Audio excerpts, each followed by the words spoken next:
Welcome back to SportsLine here on News Channel 5 Plus. I'm Steve Wrigley, your host for the next, looks like about 45 minutes, just a little bit more. Talking about Peyton Manning. What does he mean to the University of Tennessee and its legacy? What does he mean to the game of football? He retired yesterday, went out a winner. We just hung up with Philip, who gave us a good 5 or 10 minutes, and we kind of went back and forth about Peyton's mark in the game. Is he overrated? What do his stats mean? What's the difference between the regular season and the playoffs? So I know that the playoffs are like the benchmark of how we define greatness in the game. Tom Brady said that he was thinking about Peyton the other day when he was at one of his son's soccer games, and he was going through his mind about trying to put himself in the place of what Manning's going through. And he said, wow, for the first time in his life, I think the pressure is finally off Peyton Manning. Like, there's no next game, there's no next training camp to get ready for, and you know, Peyton Manning hung him up with all the most important benchmarks for a quarterback as far as wins and numbers go. But where does he rank in your all-time list of greats?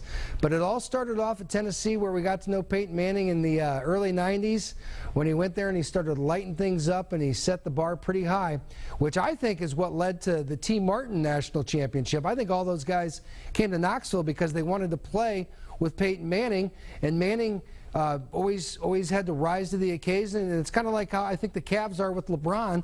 They look around waiting for LeBron to do things, and I think that it was that way for a lot of guys in Knoxville with Manning. And then once he was gone, I think they just had a ton of leaders on that team, and they would not be denied, and it led to a national championship for Tennessee. So I want some phone calls here. There's the number on your screen, 615-737-7767. But first, let's hear Peyton Manning. Oh, we have Chuck. Okay, we have Chuck on one. Let's go. Bring it on, Chuck. Hey, how you doing? I'm doing great, man. It's great to be sitting right here in this studio talking about sports with Middle Tennessee. Okay, I was going to respond to that moron Philip a while ago. Let's hear it. Okay, number one, I don't know who he considers better than Manning at quarterback position, but when it comes to playoff games, the most important prior to the Super Bowl would have to be the AFC Championship. Wouldn't you agree? One more time?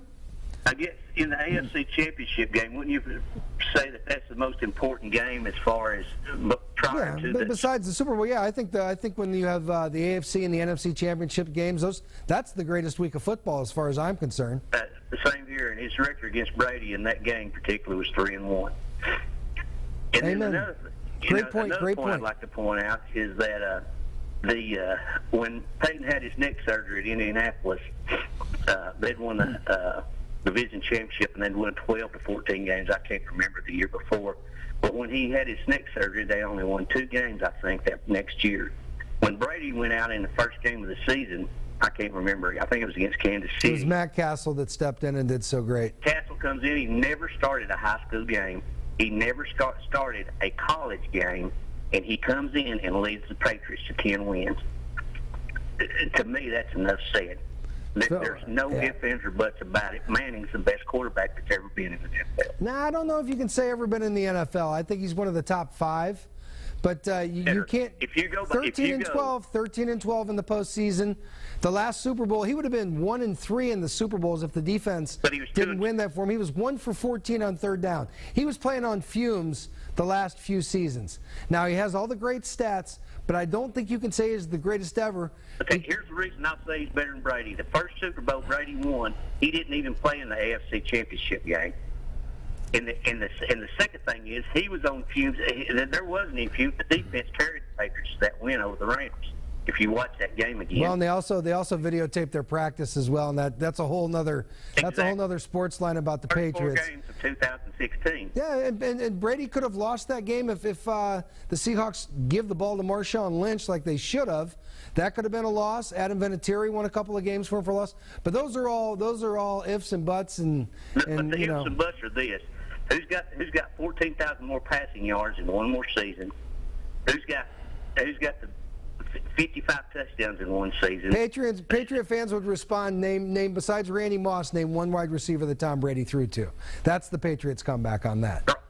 Gronkowski. Okay. Gronkowski. I mean, have you ever seen a better tight end? No. Okay, I rest my case. Manning never had a tight end like that. He never had anybody like Randy Moss. And he never had a defense in front of him like this until this year. If you That is think about it, true. if you go back That to is true. 2013 and watch the Broncos play, have you ever seen a better offensive team than that 2013 the Broncos team? Right, and I'm not so sure that that he ever had a coach like Belichick. For all the things, Tony Dungy was a pretty good coach. Should have won that. You know, Gruden won the Super Bowl in Tampa with basically Dungy's team. But you know, yeah, these are all. This is what makes sports talk so entertaining, is that you can sit there and come up with these things. Okay, now I got to throw this at you though. If he was the greatest quarterback of all time, wouldn't he have beaten Florida at least once? Well, it wasn't up to him. He put 37 points up against them his senior year on the road. Okay. It's hard to do much better than that. That's why I like asking those questions. You know, that was a great you comeback. Just keep asking because I got the answer. But well, we might need you to call in maybe the last 10 or 15 minutes. Call back. Let's see how it's going. But boy, the lines are up right now. Let's go to Celia on line 4. Thank you for that phone call. Hello, Celia. Hi there. I have a comment. It's not really a question or anything. I never got to see Peyton Manning in person at a football game because I'm an old lady and I never got to go to a football game, but I always wanted to. But I followed his career throughout, and even, you know, with all the way down the line to when he finished. And I know he is the number one quarterback in my lifetime. There's been some good ones out there. Staubach was good for the Dallas Cowboys and so forth and on down the line. But Terry Bradshaw, Manning Joe Montana. Joe Montana, 4-0 in Super Bowls. Yeah, but Manning played with a different disposition than a lot of people did. He was humble.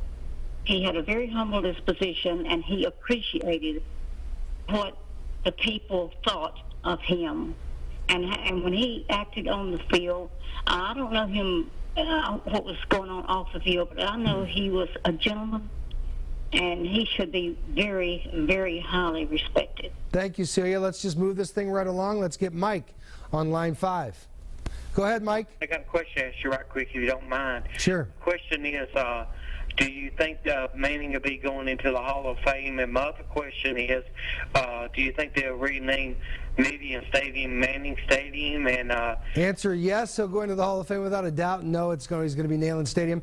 There may be some additional things that they do there, but no, it'll always be, I think, Neyland Stadium after the I got general. another question to ask you right quick. All right. Do you think that Manning will be coming out with a book also? My other one little question, I'll let you go. Do you think Manning would, if someone was to write him a letter and ask him if they'd be interested in helping something doing with the homeless up in Nashville, like getting a building started, do you think Manning would respond? I think that's a question for him. So I would say write that letter. I would say write that letter. Thank you, Mike. Let's go to Dan on line 2. Hey, guy, how you doing? Great, Dan. How are you? Talk to me. I'm fine. I think a lot of Peyton's problem is nerves. You know, he's good under fire, but if you ever notice, he couldn't take those hits like Big Ben. And once, if he didn't have really good coverage, he got hit. It really got him disturbed. If he threw an interception, naturally it disturbs people, but he seemed to lose his grip after that. Even his owner, the team owner in Indianapolis, if you remember, he downed Peyton about all those playoffs, you know, getting those good seasons and never going any farther in the playoffs. He really cut him back. Well, that owner in Indianapolis should thank his lucky stars because he got that new stadium built for him. And Irsay's a whole nother show as well as what that guy's done with his life. I mean, I don't think you can even put those two guys in the same sentence. One of them, his dad gave him basically an NFL franchise to do with what he wanted to do, and he's had his problems on and off the field. Peyton Manning, they owe him for making football go in Indianapolis. Manning's got class, but here's another thing. Now, you think about this.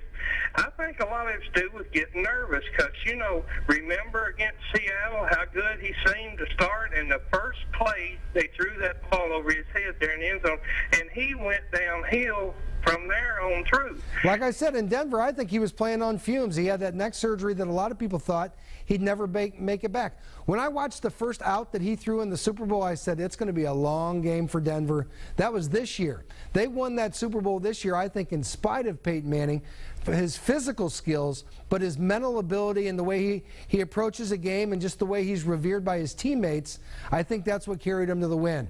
So that's the deal with him.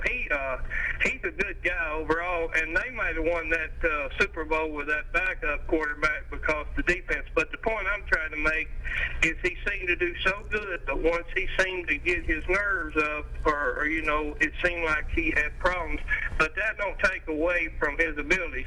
As far as that guy talking about the best quarterback ever, he's one of the top ones, but they not old enough to remember Tittle. They realize how good Favre was. You're going way back, yeah. But anyway, look, you have a nice night, and I'm glad to see you on board, friend. Thank you. Appreciate that. Thank you for the call. Hey, let's go to Steve on line 3. Steve. Oh, Steve's gone.